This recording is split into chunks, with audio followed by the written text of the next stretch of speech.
काली देह में एक कालिया नाग रहता है। उसके बारे में जब से ठाकुर जी को पता चला, भगवान बड़े चिंतित रहने लगे। एक दिन ठाकुर जी ने विचार किया और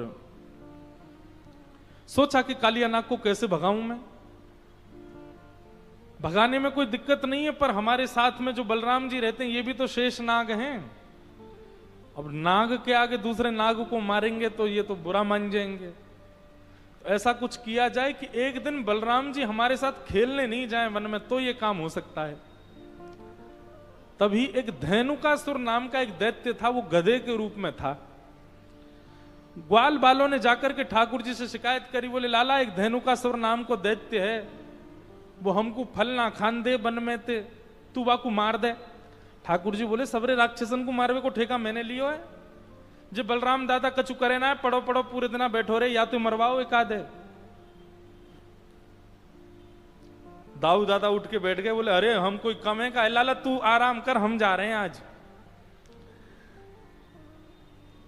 ठाकुर जी ने अपने चेला भेज दिए दो संग में, बोले सुनो बलराम जी राक्षस को मारने के बाद में सोचेंगे जैसे मेरी जय जयकार होती है, जैसे मेरी आरती होती है, वैसे इनकी भी हो, पर तुम ऐसा होने मत देना। मैं किसी भी राक्षस को मारता हूं तो सब जगह हल्ला जे मच जाए कि भैया राक्षस मार दियो लाला ने, लेकिन आज जब ये मार के आवे तो यो मत कहियो धेनुकासुर राक्षस मारो, बल्कि सबको ब्रजवासी को जाके ये बता दियो बोले दाऊ दादा ने तो गधा मारो।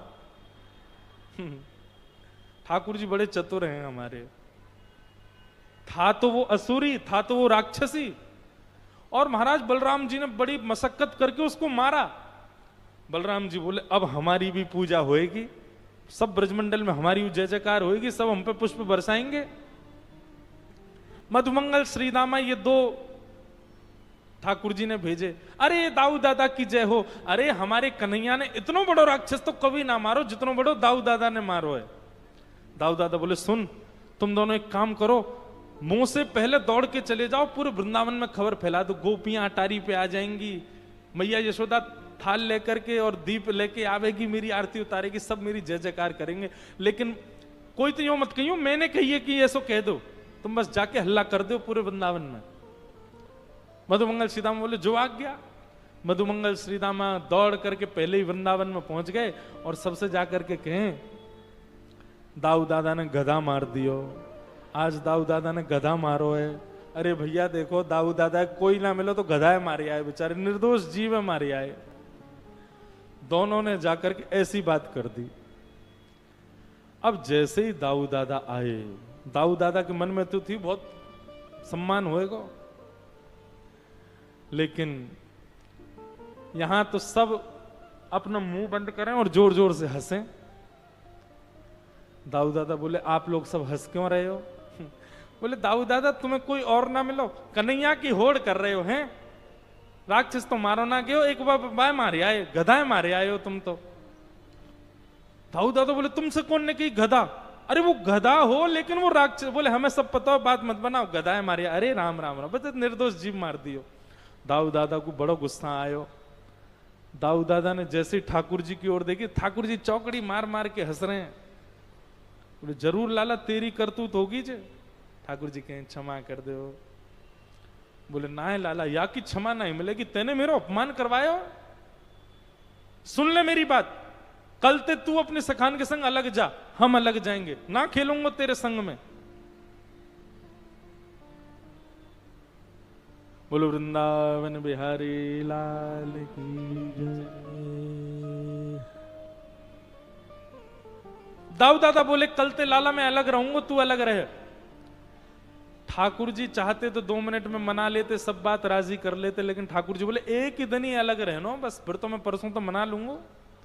और दाऊ दादा आज ठाकुर जी के साथ खेलवे नहीं गए। ठाकुर जी ग्वाल बालन के संग गए, मधुमंगल की गेंद सो खेल रहे। ठाकुर जी ने मधुमंगल ने पहले बड़ी मुश्किल से तो अपनी गेंद दी, ठाकुर जी ने वो गेंद काली देह में फेंक दी। अब मधुमंगल रोने लगो कि मुंह को तो वही गेंद चाहिए। ठाकुर जी बोले देख ले मैं कूद जाऊंगा देह में। बोले अरे जा तू बात बनावे, या मैं कौन कूदेगो, या मैं कालिया नाग रे। अरे या के ऊपर से पक्षी भी निकल जाए तो वो पक्षी भी मर जाए, क्योंकि विष की इतने भाप उठे। ठाकुर जी बोले देख ले तुम, वो तो जिद मत करे, मैं कूद जाऊंगा। बोले ना, वो तो वही गेंद चाहिए। और लाला तू तो बात बना रहा हो, तू ना कूदेगो। ठाकुर जी इतने तो कदम पर चढ़ गए। तब मधुमंगल बोला अरे ना ना लाला, मुंह को गेंद ना चाहिए। इतने में तो ठाकुर जी काली देह में कूद गए। जैसे ही ठाकुर जी कूदे, वहां नंद भवन में यशोदा मैया के मानो हृदय को बहुत जोर से झटका लगा हो। सांस फूलने लगी यशोदा मैया की। मैया को ऐसा लगो कि पतो ना कछु ऐसा क्यों लग रहा हो कि कहीं कोई गड़बड़ तो ना है। ग्वाल बाल सब हैरान है गए। बोले लाला काली देह में कूद गयो, लाला काली देह में कूद गयो। दौड़ करके यशोदा मैया के पास गए। मैया से जाके कही मैया हमें क्षमा कर दियो, आज क्रीड़ा करते करते लाला ने हमारी बात ना मानी और वो काली देह में कूद गयो। यशोदा मैया तो वहीं मूर्छित हो गई। बोले अरे तुम ग्वाल बालन के संग या मारे भेजू मैं, काली देह में कैसे कूद? वाह के ऊपर से कोई पंक्षी भी चलो जाए तो वो वाह की विष की भाप से मर जाए, और लाला कूद गए वहां में। सब ब्रजवासी दौड़ करके पहुंचे। यहां ठाकुर जी भीतर पहुंचे। भीतर जैसे ही गए, नाग पत्नियों ने ठाकुर जी को देख लिया।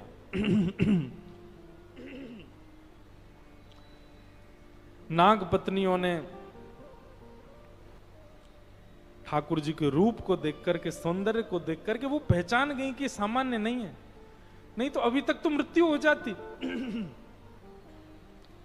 उन्होंने कहा बालक देखो, हमारे पति बहुत क्रूर हैं, अगर उनको पता चल गया तुम यहां आए हो, तुमको जीवित नहीं छोड़ेंगे। हम तुमसे प्रार्थना कर रही हैं यहीं से वापस लौट जाओ। ठाकुर जी बोले तुम्हारे पति से मिलवे ही तो आए हैं हम।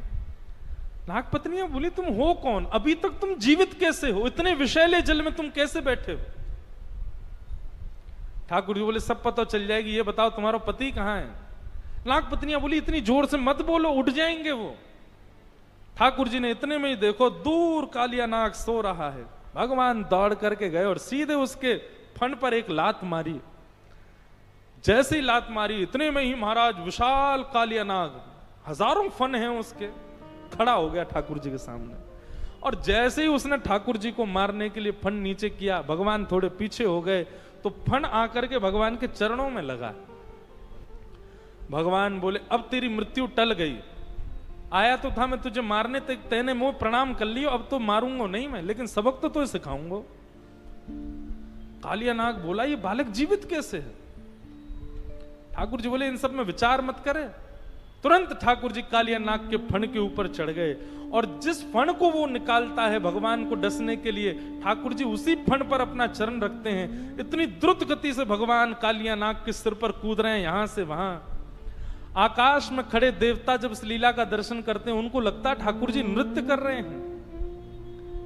इंद्र ने मृदंग उठा लिया, ब्रह्मा जी कांसा बजाने लगे, नारद जी वीणा बजाने लगे, सरस्वती आलाप देने लगी, तांडव नृत्य ठाकुर जी कर रहे हैं, और आकाश में देवता गंधर्व बनकर के गीत गा रहे हैं। ऐसा सुंदर रूप ठाकुर जी ने पूंछ पकड़ ली कालिया नाग की, और इतनी द्रुत गति से कालिया नाग के फण पर नृत्य कर रहे हैं ठाकुर जी। एक एक फण से रक्त निकलने लगा कालिया नाग के, लेकिन कालिया नाग अपना स्वभाव नहीं छोड़ रहा है, भगवान को फिर भी डसने का प्रयास करता है। तब सामने नाग पत्नियां आकर के हाथ जोड़ के खड़ी हो जाती है, और तब नाग पत्नियों ने यहां पर स्तुति गाई। मुझे जो याद है, लगभग मैं 7 वर्ष बाद इस प्रसंग को कह रहा हूं आज। बहुत सुंदर प्रसंग है। नाग पत्नियां कहती हैं कि न्यायो हि दंडः कृत किल विशेषमिन् स्वावतारा खल निग्रहाय रिपो सुतानामपि तुल्य दृष्टे धत्से दमं फलमेवानुशासम्।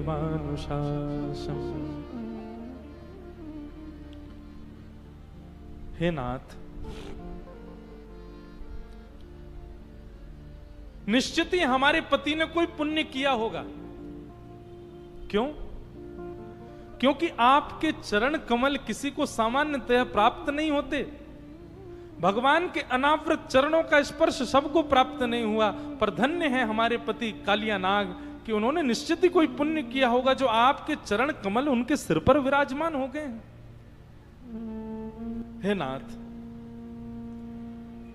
आप हमारे पति को मुक्त कर दीजिए। भगवान बोले क्यों मुक्त कर दूं? एक कारण बता दो कि मैं इसको मुक्त कर दूं।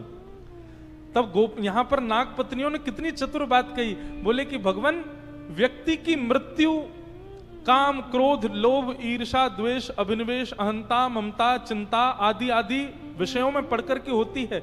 और जब व्यक्ति मर जाता है तो सब चर्चा करते हैं, अरे वो क्यों मर गया? अरे क्या उसके सिर पर तो काम मंडरा रहा था।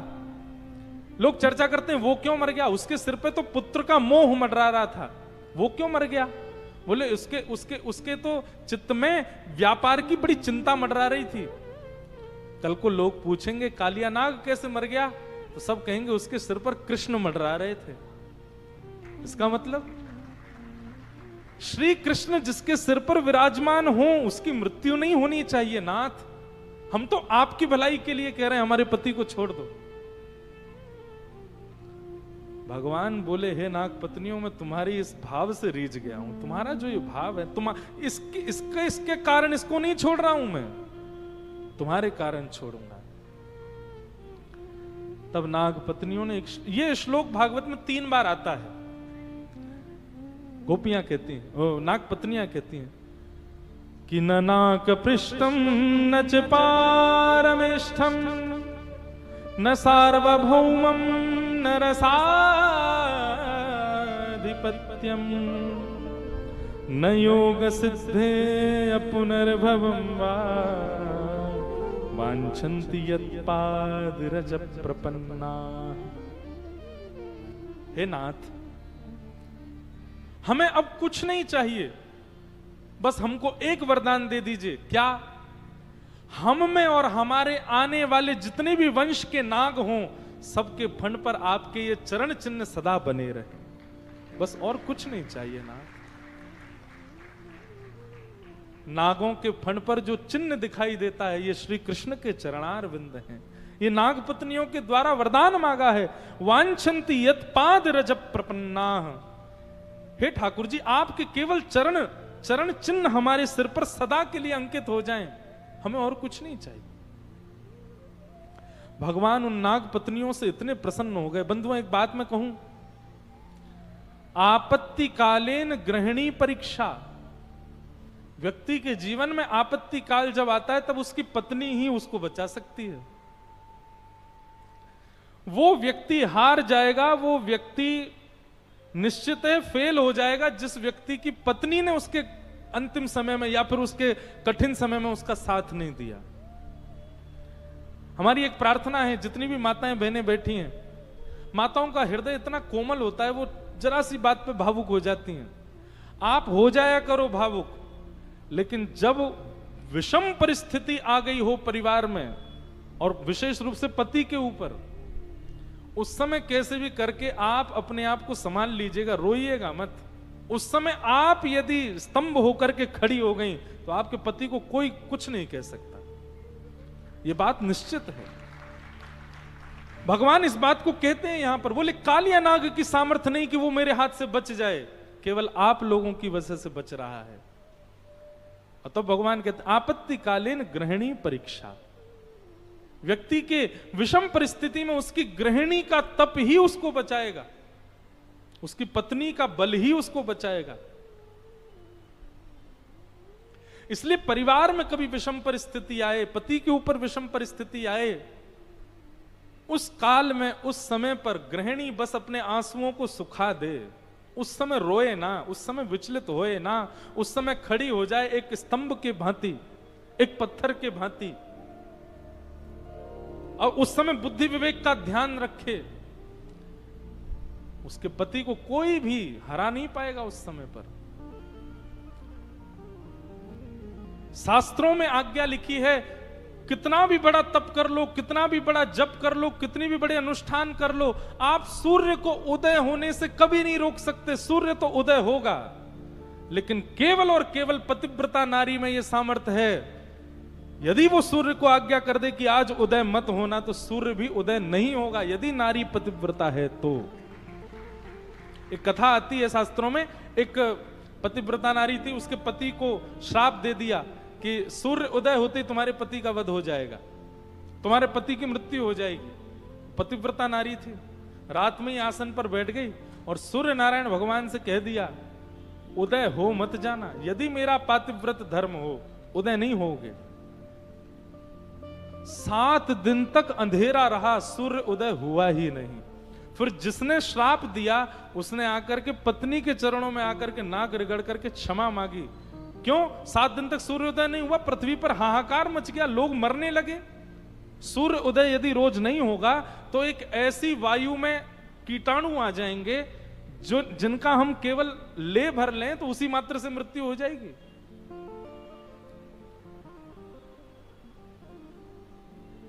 जाकर के पतिव्रता नारी के चरणों में कहा और कहा कि अपना श्राप वापस लो, पहले कि मेरे पति मरेंगे सूर्योदय होते। उसने अपना श्राप वापस लिया, तब पतिव्रता नारी ने आज्ञा कि सूर्यदेव आप उदित हो जाओ, तब सूर्य उदय हुए।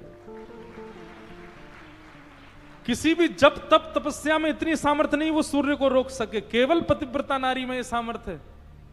हम लोग इसको वो समझते ही नहीं। आज मुझे कोई व्यक्ति कह रहा था, महाराज जी आप थोड़ा इस बात पर प्रकाश डालो। विवाह होने के बाद में यहां पर भी उल्लासनगर में भी, उल्लासनगर नहीं सब जगह ही हो रहा है, आजकल विवाह टिक नहीं पा रहे हैं।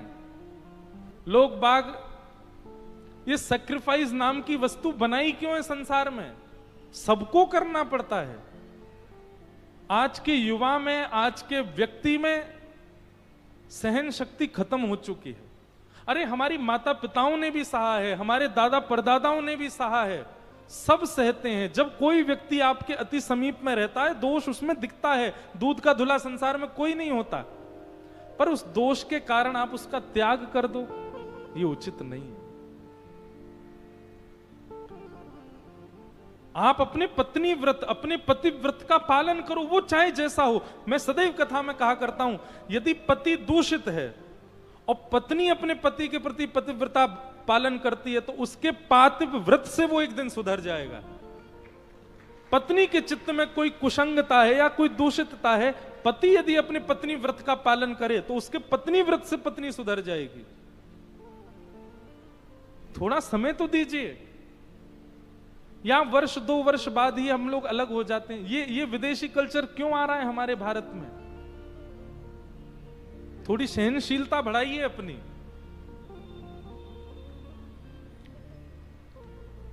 और माफ कीजिएगा, जो पत्नी व्रत और जो पतिव्रत, इन 2 बातों का पालन करता है, वो व्यक्ति नाम जप नहीं करे, वो व्यक्ति तपस्या ना करे, वो व्यक्ति व्रत ना करे, उसको तप जप और व्रत करने वाले से ज्यादा पुण्य प्राप्त होगा जो पत्नी व्रत और पतिव्रत का पालन करता है। पत्नी व्रत पतिव्रत क्या है, ज्यादा इसकी व्याख्या की आवश्यकता नहीं। केवल विवाह के पश्चात जो मेरे पति हैं, ये जैसे हैं, जो भी हैं, कहीं कुछ भी हैं, मेरे हैं बस। इसके अतिरिक्त मेरा भाव कहीं और जा नहीं सकता। और अगर ये दूषित भी हैं तो मेरा कर्तव्य है इनको सही करना। यही है पत्नी व्रत पतिव्रत।